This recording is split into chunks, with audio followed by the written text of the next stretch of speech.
రానున్న పుష్కరాల నాటికి నగరంలో సమూల మార్పులు చోటు చేసుకున్నాయి అని, పుష్కరాలకు ముందు, పుష్కరాల తరువాత అనే రీతిలో అభివృద్ధి పనులు ఉంటాయి అని రాజమహేంద్రవరం సిటీ ఎమ్మెల్యే ఆదిరెడ్డి శ్రీనివాస్ అన్నారు.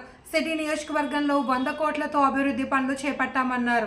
స్థానిక 42వ డివిజన్ మున్సిపల్ పార్క్లో 21 లక్షలతో చేపట్టిన అభివృద్ధి పనులు, 47వ డివిజన్ టీవీ రోడ్డులో 10 లక్షలతో సీసీ డ్రైనేజ్కి నిర్మాణానికి టీడీపీ ప్రధాన కార్యదర్శి గన్నికృష్ణ, రాష్ట్ర కార్యదర్శి కాశీ నవీన్ కుమార్ తదితరులతో కలిసి శంకుస్థాపన చేశారు.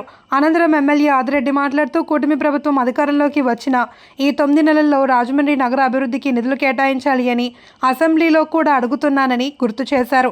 త్వరలో రివర్ ఫ్రంట్ పనులు ప్రారంభమవుతాయని, దీనిని సంబంధించి టెండర్, కాంట్రాక్టర్ ఫైనల్ అయ్యారని, అసెంబ్లీ సమావేశాల తరువాత పనులు మొదలవుతాయని తెలిపారు.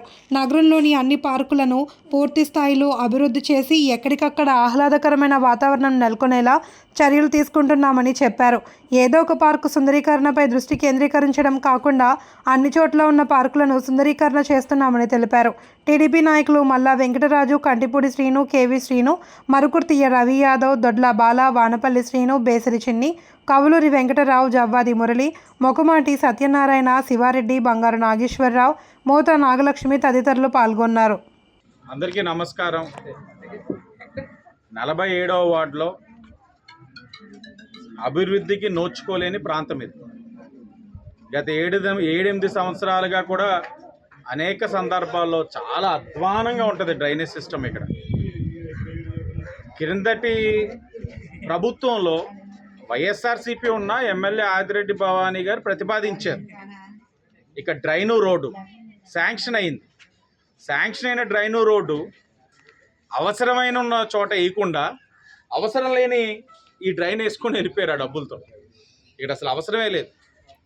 అంటే కక్షపూరితంగా టీడీపీ ఎమ్మెల్యే ఇచ్చారు కాబట్టి చేయకూడదని మళ్ళా పట్టుపట్టి ఈ డ్రైన్ని ఈరోజు శాంక్షన్ చేయించడం జరిగింది.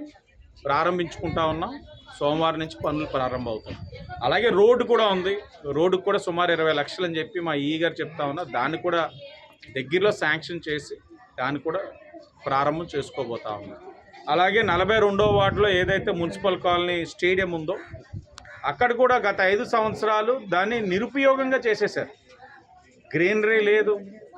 ఎక్కడికక్కడికి ఏదైనా డ్యామేజెస్ అయినా ఏ చిన్న చిన్న మరమ్మతులు కూడా చేయకపోవడం వల్ల ఈరోజు 21 లక్షలతోటి మరలా ఆ ఏదైతే మున్సిపల్ కాలనీ గ్రౌండ్ని సుందరీకరణతో పాటు వాకింగ్ ట్రాక్ ఇవన్నీ కార్యక్రమాలు, అలాగే మహిళలు వాకింగ్ చేస్తున్నప్పుడు వాళ్ళకి ఇబ్బంది లేకుండా టాయిలెట్స్ కూడా ఇవన్నీ